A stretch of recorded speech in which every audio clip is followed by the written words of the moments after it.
नमस्कार, सुप्रभात. मी श्वेता. तुम्ही बघताय न्यूज 18 लोकमत. सकाळचे 7 वाजतायत. या बुलेटिनची सुरुवात करूयात एका मोठ्या बातमीनं. उद्योगपती गौतम अदानींनी मुख्यमंत्र्यांची भेट घेतली. सागर बंगल्यावरती देवेंद्र फडणवीसांची ही भेट अदानींनी घेतली. अदानी आणि फडणवीसांमध्ये 1.5 तास चर्चा झाली. अदानी समूहाचे चेअरमन गौतम अदानी यांनी मुख्यमंत्री देवेंद्र फडणवीस यांची शनिवारी रात्री भेट घेतली.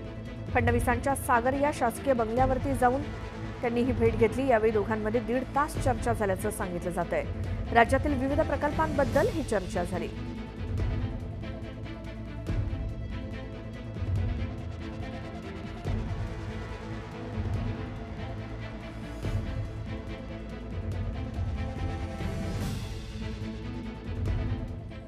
आणि यानंतर आता बघूयात सकाळच्या 100 बातम्या.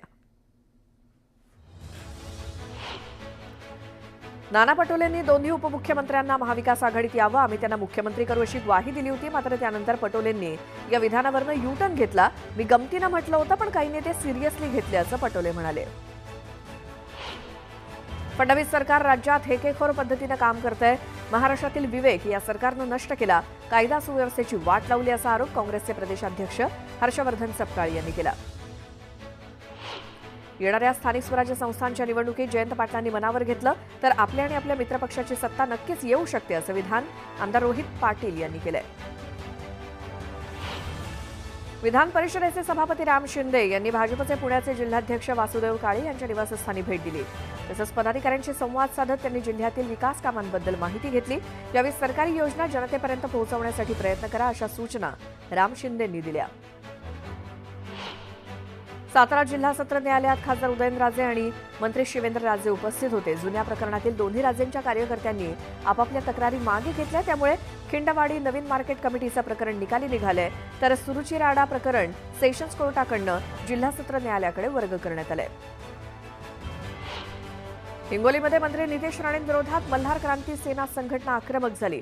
मटण विक्रेत्यांना मल्हार सर्टिफिकेट देण्याच्या राणेंच्या वक्तव्याचा निषेध केला. तर राणेंनी स्वतः कोकणात मटण चिकनचं दुकान टाकावं, त्यांना 11,111 रुपये बक्षीस देऊ असं आवाहन संघटनेनं केलं. अभिनेते संदीप कुलकर्णी यांनी कुलदैवत जेजुरीच्या खंडोबाचं दर्शन घेत अभिषेक केला. यावेळी त्यांनी मल्हार हे नाव अयोग्य गोष्टींसाठी वापरलं जात असल्याचं म्हणत खेद व्यक्त केला. मल्हार सर्टिफिकेटवरील मल्हार या नावाला महाराष्ट्र राज्य खाटीक समाजाचे अध्यक्ष कृपाल तुमाने यांनी विरोध केलाय. कुठलंही नाव द्या, पण देवी देवतांचं नाव देणं योग्य नाही अशी प्रतिक्रिया त्यांनी दिली. महाराष्ट्रातनं औरंगजेबाची कबर हटवा, अन्यथा बाबरीची पुनरावृत्ती करू असा इशारा पुण्यातील विश्व हिंदू परिषद आणि बजरंग दलानं दिलाय. 27 वर्ष या महाराष्ट्रात राहून औरंगजेबाला राज्य करता आलं नाही, त्या औरंगजेबाच्या पराभवाचं प्रतीक म्हणून ही कबर ठेवायला हवी असं विधान आमदार रोहित पवार यांनी केलं.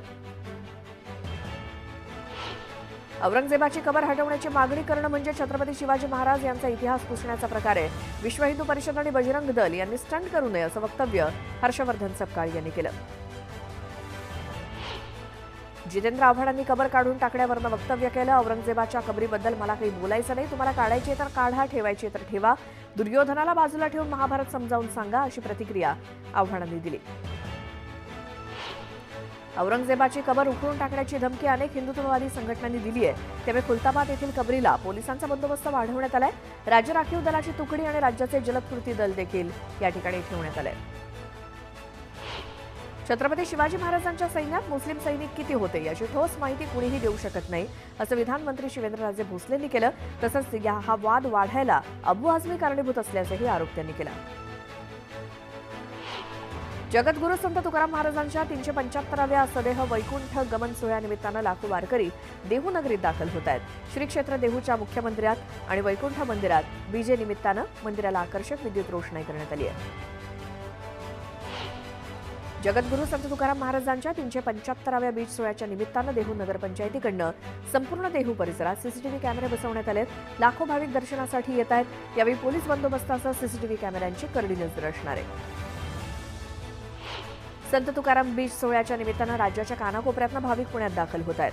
मुख्य एसटी स्थानक आणि रेल्वे स्थानकावरून देहूला जाण्यासाठी पीएमपीएमएलकडनं जास्तीच्या बसेस सोडण्यात येत आहेत. 15 ते 17 मार्च दरम्यान सकाळ दुपार या दोन्ही पाळ्यांमध्ये एकूण 318 बसेस सोडण्यात येणार आहेत.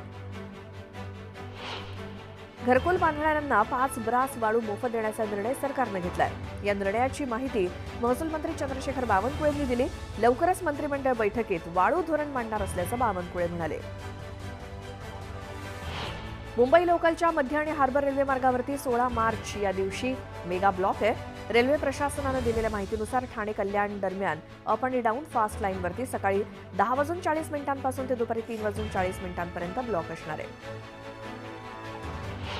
जेईई मेन्स परीक्षेच्या एप्रिलमधील दुसऱ्या सत्राचं आयोजन 2 ते 9 एप्रिल दरम्यान केलं जाणार आहे। या संदर्भात नॅशनल टेस्टिंग एजन्सीनं तारखांची घोषणा केली आहे। यापूर्वी जानेवारी 17 जेईई मेन्स परीक्षा घेण्यात आली होती। म्हाडा मुख्यालयात येणाऱ्या रहिवाशांची प्राधिकरण आता सविस्तर माहिती गोळा करणार आहे। त्यामुळे मुख्यालयातील कोणत्या विभागात कामानिमित्तानं दिवसाला किती रहिवासी येतात याची माहिती म्हाडाला उपलब्ध होणार आहे, जेणेकरून भविष्यात त्या विभागातील सेवा ऑनलाईन उपलब्ध करून देण्याचा म्हाडाचा प्रयत्न असेल। एमएमआरडी आणि यूके सरकारच्या वाहतूक खात्याअंतर्गत येणाऱ्या क्रॉस रेल इंटरनॅशनल यांच्यात नुकताच सामंजस्य करार झाला। त्यामुळे एमएमआरडीकडनं मुंबईसह एमएमआर क्षेत्रात उभारल्या जात असलेल्या मेट्रो प्रकल्पांना आणखी बळकटी मिळेल। यानंतर एक सविस्तर बातमी बघूयात। लातूर जिल्ह्यातील लातूर नांदेड महामार्गावरती चाकूर तालुक्यातल्या नांदगाव पाटी हा अपघाताचा ब्लॅक स्पॉट ठरतोय। गेल्या 1.5 महिन्यात 3 अपघात एकाच ठिकाणी झालेत, ज्यात दोघांना आपला जीव गमवावा लागलाय। जवळपास 35 जण या ठिकाणी जखमी झालेत, तर दोघांना कायमचं अपंगत्व आलंय। 4 फेब्रुवारी रोजी कार आणि दुचाकीच्या अपघातात दुचाकीवरील डॉक्टर गरड यांना आपला जीव गमवावा लागला होता।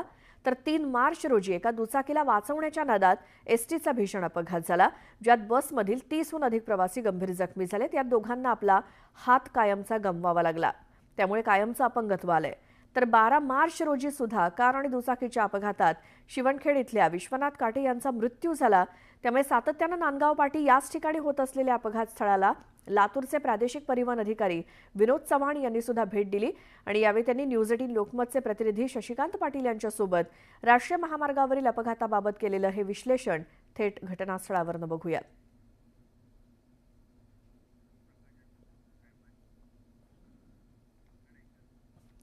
आणि आता पुन्हा पाहूयात सकाळच्या 100 बातम्या।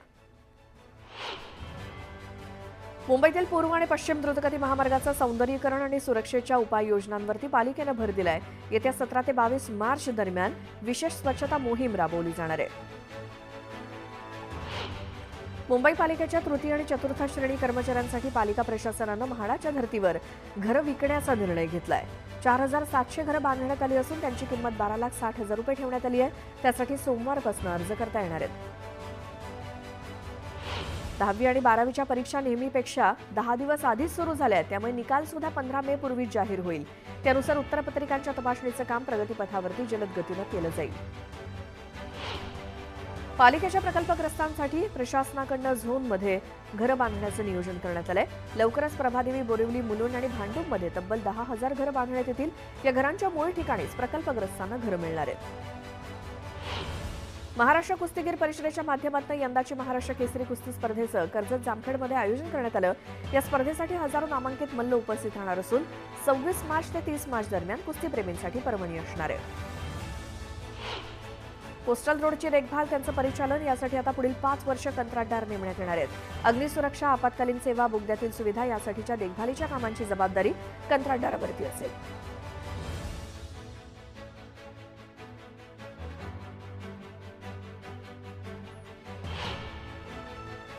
अत्यावश्यक कारणासाठी पालिकेकडून नागरिकांना टँकरद्वारे मोफत पाणी पुरवठा केला जातो। त्यासाठी ठेकेदारांचीही नियुक्ती करण्यात आली आहे। मात्र दररोज 400 टँकरच्या फेऱ्यांचा हिशोब पालिकेला लागत नाहीये, त्यामुळे पालिका अभियंत्यांना अंधारात ठेवून हा पाणी पुरवठा केला जात असल्याचा संशय आहे। होळीनंतर महाराष्ट्रात उष्णतेची तीव्र लाट आली आहे। राज्यात पारा 40शी पार पोहोचलाय। कडक उन्हाच्या तडाख्यामुळे अंगाची लाहीलाही होतीये। मुंबईत तापमान 34 अंशांच्या पुढे गेलं असून पुढील 5 दिवस राज्यात तापमान स्थिर राहण्याची शक्यता हवामान विभागानं वर्तवली आहे। सण, उत्सव आणि लग्न सराईचा कालावधी तोंडावरती असताना सोन्याला पुन्हा एकदा महागाईची झळ बसली। प्रति तोळा सोनं 91,000 पोहोचलंय। येत्या काळात सोनं लाखावर जाण्याचा अंदाज आहे।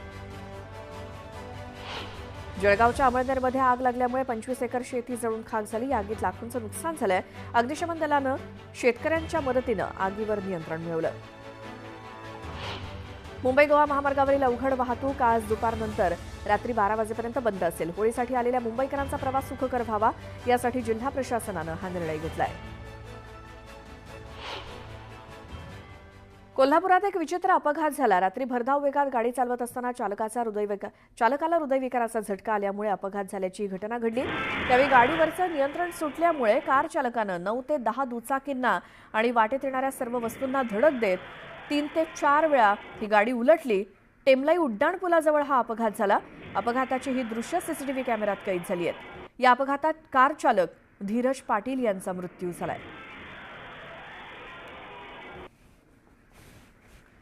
पुन्हा पाहूया सकाळच्या 100 बातम्या. औरंगजेबाच्या मशिदी बाबरीप्रमाणे पाडण्याचा हा बजरंग दलाचा स्वतःचा निर्णय असून याबद्दल सरकार विचार करेल असं मत पाणी पुरवठा मंत्री गुलाबराव पाटील यांनी व्यक्त केलं. तर कबरीबाबत जो निर्णय होईल त्याच्या पाठीशी आम्ही राहू असं पाटील म्हणाले. ज्यांनी विधानसभेच्या निवडणुकीत नुरा कुस्ती केली आहे त्यांच्या तोंडून खऱ्या कुस्तीची भाषा शोभत नाही अशी टीका विधान परिषदेचे सभापती राम शिंदेंनी रोहित पवारांना लगावला किंवा टीका केली. तर राहुल नार्वेकरांनी मात्र राम शिंदेंना प्रोटोकॉल शिकवावा असं प्रत्युत्तर रोहित पवारांनी दिलं. राज्य सरकारच्या 1 रुपया पीक विमा योजनेत जवळपास 7,15,911 बोगस अर्जदार सापडलेत. त्यामुळे विमा कंपनीचा जवळपास 800 कोटींचा निधी वाचलाय.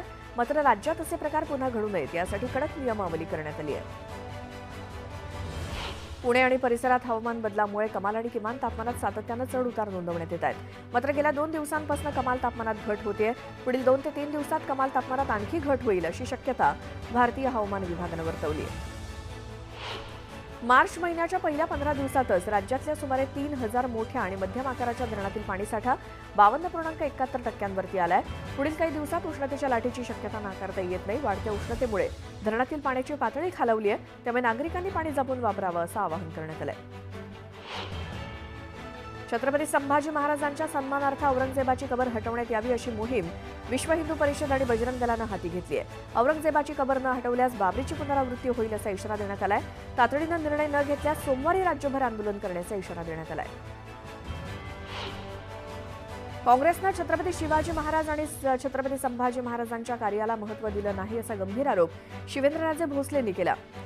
छत्रपती शिवाजी महाराजांना बदनाम करण्याचं काँग्रेसचं षडयंत्र आहे असं शिवेंद्रराजे म्हणाले. कोल्हापूरच्या शाहूवाडीत अवकाळी पावसानं हजेरी लावली. विजांच्या कडकडाटासह मुसळधार पाऊस झाला. त्यामुळे उष्णतेनं हैराण झालेल्या नागरिकांना दिलासा मिळालाय. जळगावच्या सोपड्यातील बीएसएफचे जवान चेतन चौधरी मणिपूर इथे कर्तव्यावरती असताना शहीद झाले. सैन्य दलानं वाहन दरीत कोसळल्यामुळे अपघात झाला. तर या दरम्यान शहीद जवान चेतन चौधरी यांच्या कुटुंबियांची आमदार चंद्रकांत सोनवणेंनी सांत्वनपर भेट घेतली. माओवाद्यांचा पोलीस ठाण्याला लागून असलेल्या परिसरात स्फोट घडवण्याचा प्रयत्न फसला. भामरागड तालुक्यातील कवंडे या अतिसंवेदनशील भागात बॉम्ब शोधक पथकाकडून स्फोटक निष्क्रिय करण्यात आली. दंडकारण्यामध्ये माओवादी संघटनेला मोठा हादरा बसलाय. तेलंगणाच्या भद्राद्री इथे तब्बल 64 माओवाद्यांनी आत्मसमर्पण केलं. आत्मसमर्पण केलेल्यांमध्ये 16 महिला माओवाद्यांचा समावेश आहे. अंतराळवीर सुनीता विल्यम्स आणि त्यांचे साथीदार 19 मार्चला पृथ्वीवर परतणार असल्याची माहिती लीना बोकील यांनी दिली. सुनीता विल्यम्स आणि बुश विल्मोर हे जून 2024 पासून आंतरराष्ट्रीय अंतराळ स्थानकात अडकलेले आहेत. ते दोघेही बोईंगच्या स्टारलाइनरमधनं 8 दिवसांच्या ISS मिशनवरती गेले होते. त्यांना परत आणण्यासाठी नासा आणि स्पेसएक्सनं क्रू मिशन सुरू केलंय. क्रू 10 मिशन अंतर्गत 4 नवीन अंतराळवीर ISS मध्ये जातील आणि क्रू 9ची जागा घेतील. सतीश भोसले उर्फ खोक्याच्या घराजवळ जाळपोळ केल्याप्रकरणी 25 जणांविरोधात गुन्हा दाखल झालाय. खोक्याच्या उद्ध्वस्त केलेल्या घराजवळ आग लावून जीवनावश्यक सामान, बकरी आणि कोंबड्या पेटवण्यात आल्या. सांगलीचे भाजप आमदार सुधीर गाडगीळ यांनी एसटी परिवहन महामंडळाच्या कारभारावर नाराजी व्यक्त केली. परिवहन महामंडळाला उत्पन्न मिळवून देण्याच्या बाबतीत सांगली आगार 4थ्या क्रमांकावरती असताना सांगली आगाराला केवळ 5 एसटी बसेस देण्यात आल्यामुळे गाडगीळांनी नाराजी व्यक्त केली. पंढरपूर नगर परिषदेचं 6,46,000 रुपयांचं शिल्की अंदाजपत्रक मंजूर झालं. या अंदाजपत्रकात 15व्या वित्त आयोग, वैशिष्ट्यपूर्ण योजना यासोबतच अनेक कामांसाठीच्या निधीची तरतूद करण्यात आली. बोरिवली पश्चिमेच्या महात्मा फुले नगर इथल्या 91 झोपडपट्टीधारकांना हक्काचं घर मिळालंय. पात्र झोपडपट्टीधारकांना हक्काची घरं मिळावीत यासाठी वेगानं प्रयत्न केले पाहिजेत. उत्तर मुंबईत एकही नवीन झोपडपट्टी उभारली जाऊ नये तसंच अनधिकृत बांधकामावरती कठोर कारवाई केली जावी असे निर्देश केंद्रीय मंत्री पियुष गोयल यांनी दिले. सातारा जिल्ह्यातील मुनावळे इथे पूर्ण क्षमतेनं जलक्रीडा सुरू आहे. दरम्यान या ठिकाणी मोठ्या प्रमाणात पर्यटक यावेत यासाठी विविध उपाययोजना करण्याचे निर्देश पालकमंत्री शंभूराज देसाईंनी दिले. एक मोठी बातमी आहे. गजबजलेल्या ठाण्याच्या रस्त्यावरती एक असं दृश्य दिसलं ज्यामुळे सगळेच थक्क झाले. एक 12 ते 13 वर्षांचा शाळकरी विद्यार्थी चक्क SUV कार घेऊन शाळेत जाताना दिसला. ही कार तो स्वतः चालवत होता. कारमध्ये त्याच्याच वयाचे काही मित्र सुद्धा होते. हा मुलगा वर्दळीच्या रस्त्यावरती कार चालवताना दिसला आणि त्याचा व्हिडिओ मोठ्या प्रमाणात व्हायरल होतोय. दरम्यान इतक्या लहान वयात या मुलाच्या हातात कार देणाऱ्या पालकांवरती आता कारवाई करण्यात आली आहे. ठाणे पोलिसांनी पालकांवर गुन्हा दाखल केलाय. तसंच 10,000 रुपये दंड पालकांकडून वसूल करण्यात आलाय. ठाणे वाहतूक पोलिसांनी ही कारवाई केली.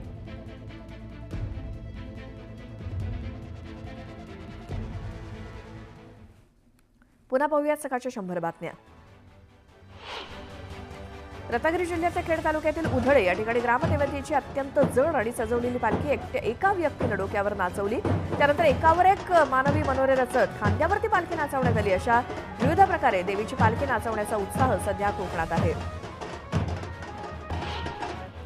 रत्नागिरी जिल्ह्यातल्या खेडमधील कोतवली मांडवकरवाडी इथे ग्रामदेवीच्या पालखीचं मोठ्या उत्साहात आणि आनंदात स्वागत करण्यात आलं. देवीच्या पालखीच्या स्वागतासाठी विशेष विद्युत रोषणाई करण्यात आली. पालखीच्या समोर गावातील महिलांनी लेझिम खेळत देवीचं स्वागत केलं. राज्यात शेतीचं क्षेत्रफळ झपाट्यानं कमी होत असल्याची चिंताजनक माहिती समोर आली आहे. अख्ख्या भारतात शेतीयोग्य जमिनीचं क्षेत्रफळ 6,42,000 हेक्टरनं कमी झालं. यात महाराष्ट्रातील 3,25,000 हेक्टर शेतीचा समावेश आहे. अर्थात 50% अधिक कृषी क्षेत्र एकट्या महाराष्ट्रात कमी झालंय. आणखी अशाच काही घडामोडी आपण बघणार आहोतच एका छोट्याशा ब्रेकनंतर.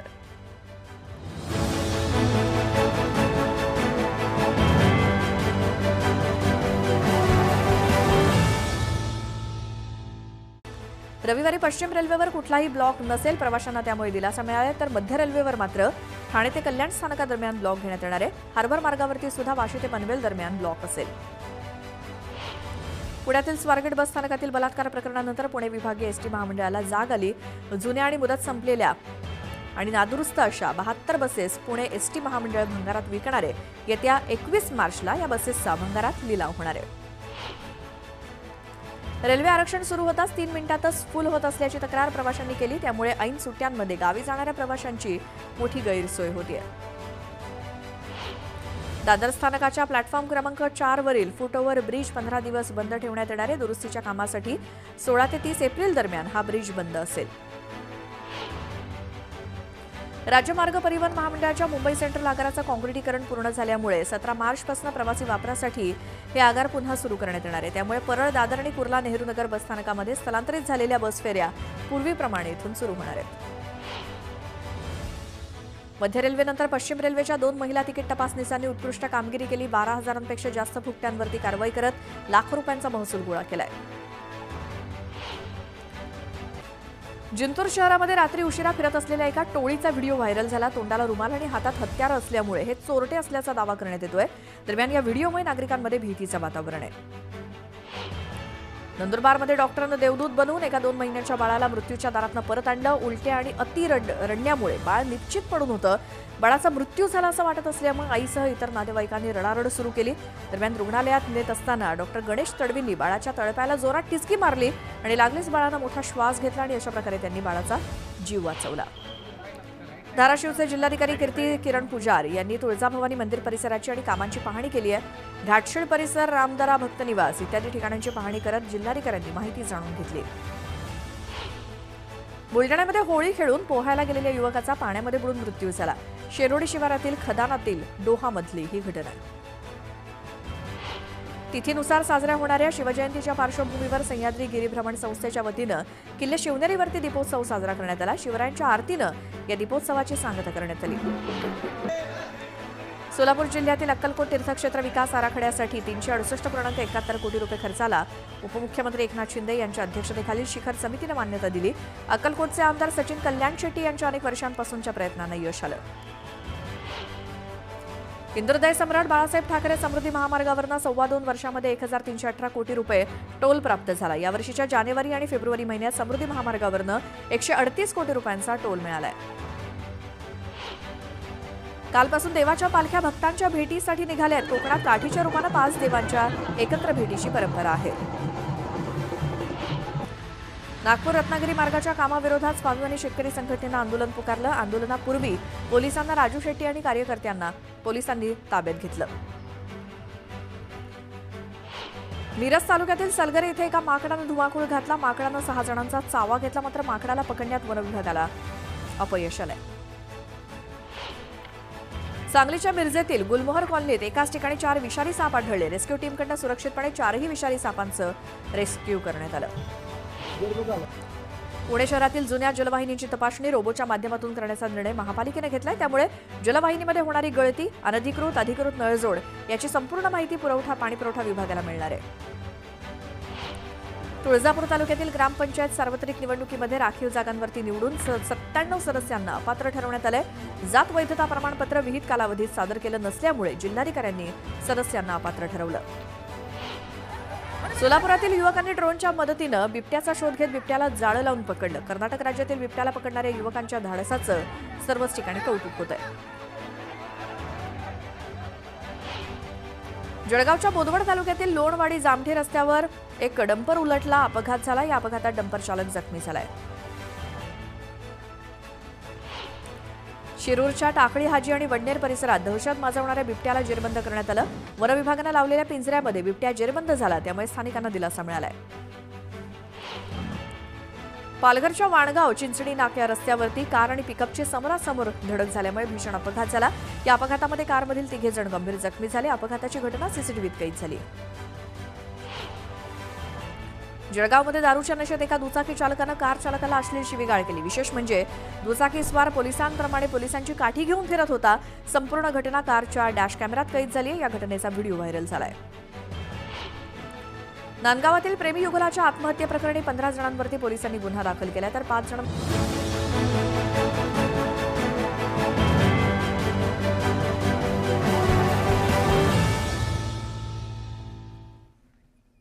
ब्रेकनंतर बुलेटिनमध्ये तुमचं स्वागत. पुन्हा पाहूया सकाळच्या 100 बातम्या. गेल्या काही वर्षात राज्यामध्ये विक्रमी रक्तदान झालं. गेल्या वर्षी 21 लाखांपेक्षा अधिक युनिट रक्त जमा झालं होतं. मात्र विक्रमी रक्तदान होत असलं तरी दरवर्षी उन्हाळ्यात रक्ताची टंचाई जाणवते. त्यामुळे आयोजकांनी एकाच वेळी रक्तदान शिबिरं भरवण्यापेक्षा टप्प्याटप्प्यानं भरवावीत असा सल्ला वैद्यकीय तज्ज्ञांनी दिलाय. मतदार याद्यांवरती त्याचसोबत वेगवेगळ्या ठिकाणच्या मतदार ओळखपत्रांवरती एकच EPIC क्रमांक असण्यावरनं राजकीय वर्तुळात आरोपांचा धुरळा उठला होता. मात्र आता केंद्रीय निवडणूक आयोगानं आधार क्रमांकाशी मतदार ओळखपत्र जोडण्याची तयारी दर्शवली असल्याचं कळतंय. या संदर्भात आयोग आणि केंद्र सरकारची महत्त्वाची बैठक मंगळवारी होणार आहे. हिंगोलीच्या सेनगाव तहसील कार्यालयासमोर उबाठाच्या वतीनं ढोल बजाव आंदोलन करण्यात आलं. अवैध वाळू उपसा सुरू असल्यामुळे घरकुल लाभार्थ्यांना वाळू मिळत नाही, त्यामुळे वाळू तस्करांवरती कारवाई व्हावी या मागणीसाठी हे आंदोलन होतं. कराड बस आगाराला नवीन 50 बसेस मिळाव्यात या मागणीसाठी अखिल भारतीय मराठा महासंघाच्या वतीनं आमरण उपोषण सुरू आहे. कराड ST आगारात हे उपोषण सुरू आहे. पुण्यामध्ये बेरोजगारांना नोकरी मिळावी यासाठी युवक काँग्रेसनं आंदोलन केलं, मात्र पोलिसांनी परवानगी नाकारल्यामुळे कुणाल राऊत हातात आणि पायात बेड्या घालून मंचावरती पोहोचल्याचं बघायला मिळालं. यावेळी पोलिसांनी आंदोलकांना ताब्यात घेतलं. ठाण्यामध्ये 14 वर्षांखालील मुलाला वाहन चालवायला दिल्यामुळे ठाणे पोलिसांनी पालकांवरती गुन्हा दाखल केला. या कारवाईत पोलिसांनी पालकांकडून 10,000चा दंड वसूल केला. रवींद्र धंगेकर यांनी बांगरबाजी करत आमदार हेमंत रासनेंना लक्ष्य केलं. कसबा विधानसभेत नियमित पाणी देणार असं आश्वासन देऊन विधानसभेत मतं घेतली, पण आता मात्र प्रत्यक्षात घरोघरी पाण्याचे मीटर बसवून अन्यायकारक पाणीपट्टी वसूल केली जाते अशी टीका धंगेकरांनी केली. पुण्यामध्ये नगर रोडवर होणारी सततची वाहतूक कोंडी कमी करण्यासाठी वाहतूक शाखेने काही महत्त्वाचे बदल केलेत. वाहतूक सिग्नल फ्री करण्याचा प्रयत्न केल्यामुळे मोठ्या प्रमाणात वाहतूक कमी झाल्याचा दावा ट्रॅफिक DCP अमोल झेंडेंनी केला. होळी आणि धुलीवंदनाच्या दिवशी पुणे पोलिसांनी वाहतुकीचे नियम मोडणाऱ्यांवरती मोठी कारवाई केली. 2 दिवसात पोलिसांनी तब्बल 50,94,000चा दंड वसूल केला. पोलिसांनी 8,552 वाहनांची तपासणी करत 336 वाहनांवर कारवाई केली. नाशिकमधील रिक्षा चालकांची गुंडगिरी समोर आली आहे. शालिमार चौकात अनधिकृत असलेल्या रिक्षा चालकानं गाडीचा कट लागल्याच्या कारणातनं थेट मारहाण केली. रिक्षा चालकांची ही झुंडशाही कॅमेऱ्यात कैद झाली असून नागरिकांनी अनधिकृत रिक्षा चालकांना तात्काळ हटवण्याची मागणी केली आहे. नाशिकमधील मुजर रिक्षा चालक मझहर अनवर खानसह त्याच्या साथीदाराला पोलिसांनी अटक केली। या रिक्षा चालकाने शिवीगाळ करत वाहन चालकाला मारहाण केली होती। बदलापुरातील माजी नगरसेवक शैलेश वडनेरे यांच्याकडे 50 लाखांची खंडणी मागितल्याचा धक्कादायक प्रकार समोर आला। वडनेरे यांच्या महिलेसह असलेले अश्लील फोटो आणि व्हिडिओ दाखवून आरोपीने त्यांना ब्लॅकमेल करत पैशांची मागणी केली। या प्रकरणानंतर पोलिसांनी 4 सराईत गुंडांना अटक केली आहे। पुण्यात घरगुती वादामुळे थेट गाड्या पेटवल्याचा धक्कादायक प्रकार घडला। या प्रकरणी पोलिसांनी बिहारमधनं पुण्यात वास्तव्य करणाऱ्या दोघांना अटक केली आहे। दारू पिण्याच्या कारणावरून वाद झाल्याची माहिती मिळाली। एका सराईत गुन्हेगारांना अगदी सहजतेनं दुकानातून 80,000ची चोरी केली आणि सोन्याची चेन लांबवली आहे। विरा रोडच्या शुभलक्ष्मी ज्वेलर्स मधला हा प्रकार आहे। तक्रार दाखल केल्यानंतर स्थानिक गुन्हे शाखेच्या पथकानं आरोपीला अटक केली। वसईतल्या आयटी पार्कमधील मजुरांच्या झोपड्यांना भीषण आग लागली होती। होळी निमित्तानं मजूर आपल्या गावी गेल्यामुळे सुदैवाने यामध्ये कोणतीही जीवितहानी झाली नाही। या आगीत 25 झोपड्या जळून खाक झाल्या असून शॉर्ट सर्किटमुळे आग लागल्याची प्राथमिक माहिती मिळाली आहे। घरासमोर खेळत असताना 2 वर्षांच्या चिमुकलीवरती कुत्र्यांनी हल्ला केला। वर्ध्याच्या आर्णी शहरातल्या हाफिज वेगनगर या परिसरातली घटना आहे। कुत्र्यांच्या हल्ल्यात मुलगी गंभीर जखमी झाली आहे। कराडजवळ नव्यानं उभारण्यात येणाऱ्या उड्डाणपुलावरती सेगमेंट कोसळल्यामुळे 3 कामगार जखमी झाले। पुणे बेंगलोर महामार्गावरती सुरू असलेल्या 6 पदरी पुलाच्या कामादरम्यान ही दुर्घटना घडली। अकोला शहरातील कौलखेड रोडवरती भीषण अपघात झाला। 2 दुचाकींची समोरासमोर धडक झाल्यामुळे हा भीषण अपघात झाला। या अपघातामध्ये दुचाकीवरील महिलेचा जागीच मृत्यू झाला। या अपघातामुळे काही काळ वाहतूक विस्कळीत झाली। हिंगोलीच्या वसमत तालुक्यातील मुडी परिसरात कॅनॉलमध्ये पोहोचण्यासाठी गेलेला मात्र पाण्याचा अंदाज न आल्यामुळे तरुण बेपत्ता झालाय। अभय सूर्यवंशी असं तरुणाचं नाव असून तो चंदगव्हाण इथला रहिवासी आहे। पोलिसांकडून युवकाचा शोध सुरू आहे।